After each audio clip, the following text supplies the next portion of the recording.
Assalamualaikum warahmatullahi wabarakatuh.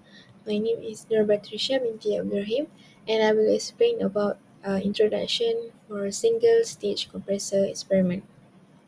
So in this introduction, I have simplified it into several parts that will help us to understand this experiment easily.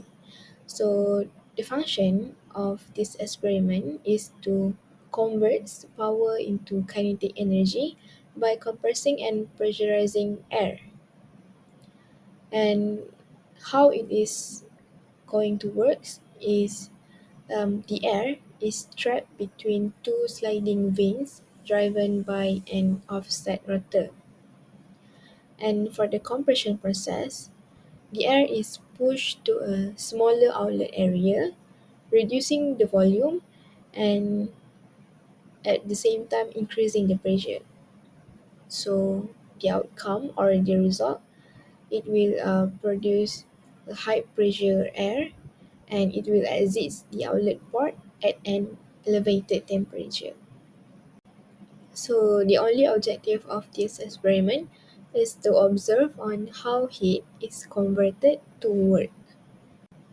Alright, for this experiment single stage compressor, it consists of two scopes, which is the rotational speed of the compressor, which is known as RPM, is fixed to provide a consistent baseline for performance evaluation. And also, inlet temperature, pressure, and working fluid, usually we use air, is constant. For theory and working principle, as you can see from the image that I included, in a standard single stage vane compressor, as shown as the figure above, a fixed volume of air is trapped between two sliding vanes. Driven by an offset rotor, this volume of air is then pushed to the outlet where the area is reduced. Therefore, its pressure became more higher and it is squeezed out of the outlet port. Alright, next we moving to the experimental setup. So we have green inlet valve, airflow meter, red outlet valve, tachometer, compressor, motor, inlet air pressure 1, air chamber. So we have two air chamber for P1 and P2, spring balance, and lastly the outlet air pressure which is P2.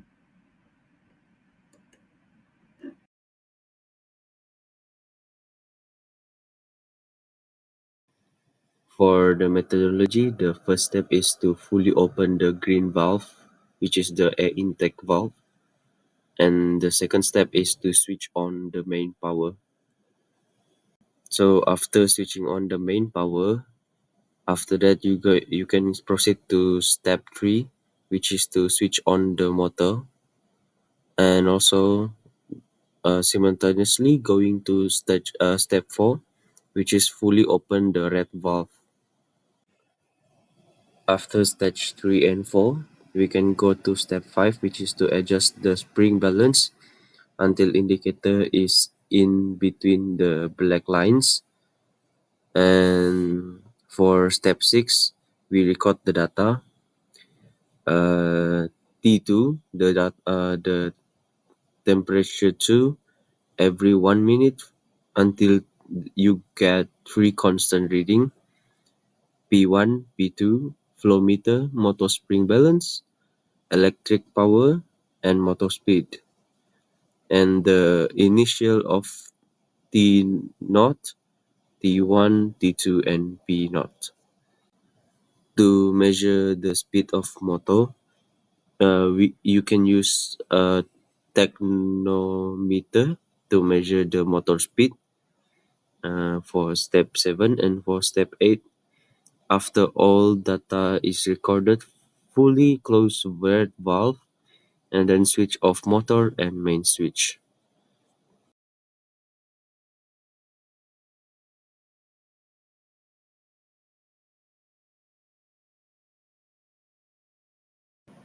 Right, the graph here shows the heating curve that we have plotted the outlet temperature against the time.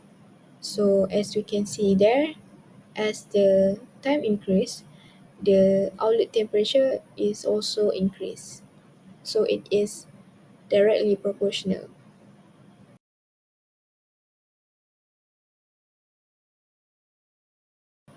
Alright, for this graph, we have plot the energy added to air by the compressor, which is known as HC, against time in minutes. So as we plot the data, we also can see that the pattern of this graph is directly proportional to each other.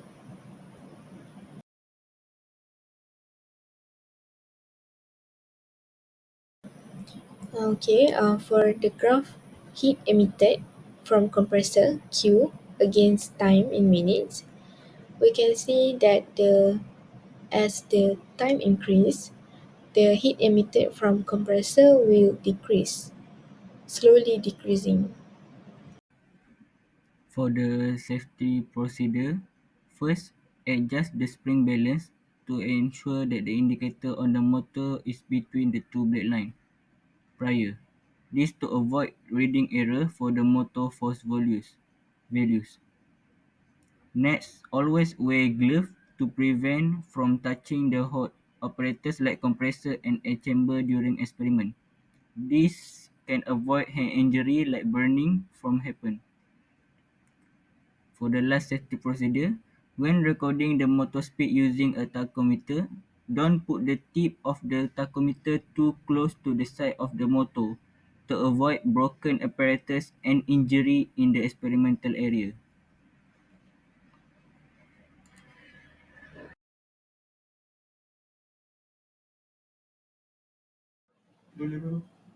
So based on the results, we've got three graphs.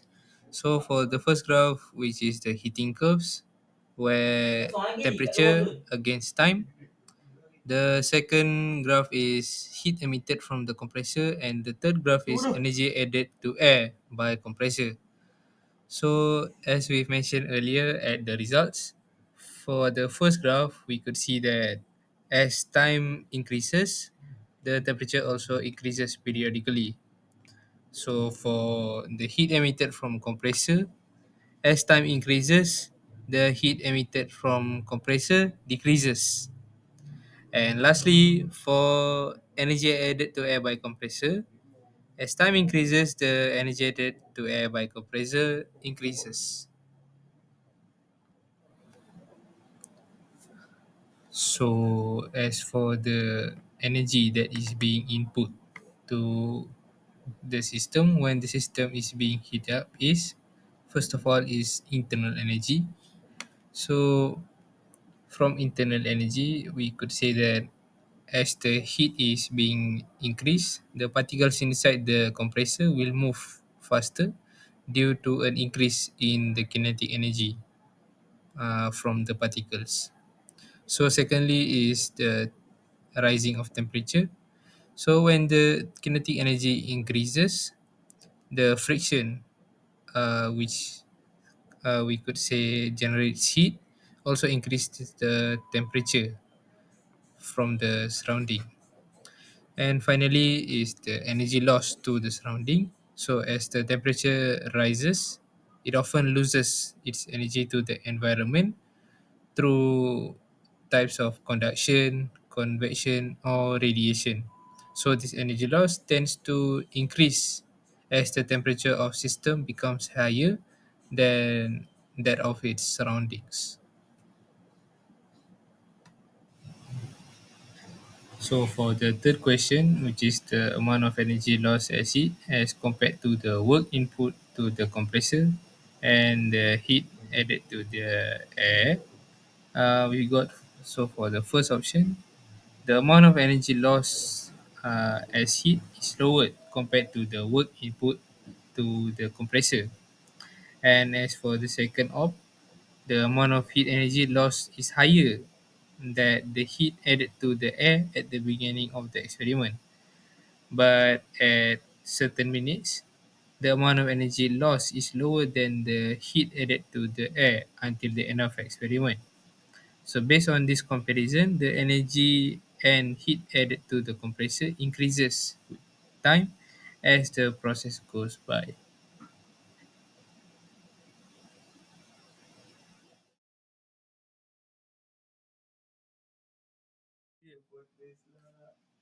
In conclusion, this experiment evaluated how quickly a single stage compressor heats up and analyzed the steady state heat loss of a single stage compressor. So, throughout this experiment, it was found that the outlet temperature T2 increases from 68 degrees Celsius to 173 degrees Celsius, where it remains constant after 34 minutes of heating. So, when at 34 minutes, the steady state occurs as heat emitted from compressor remains at 218 watts. The energy added to air by compressor also increases while the heat emitted from compressor decreases with time. So this relation is shown from graph 2 and graph 3 at our result part. And if the compressor outlet pressure P2 is reduced from 1.0 bar to zero point 0.5 bar, the temperature will decrease by half. The heating time could be longer and the shape of graph will be less steep. So this is only a speculation, and maybe it will also differ slightly when the experiment is done physically. Thank you.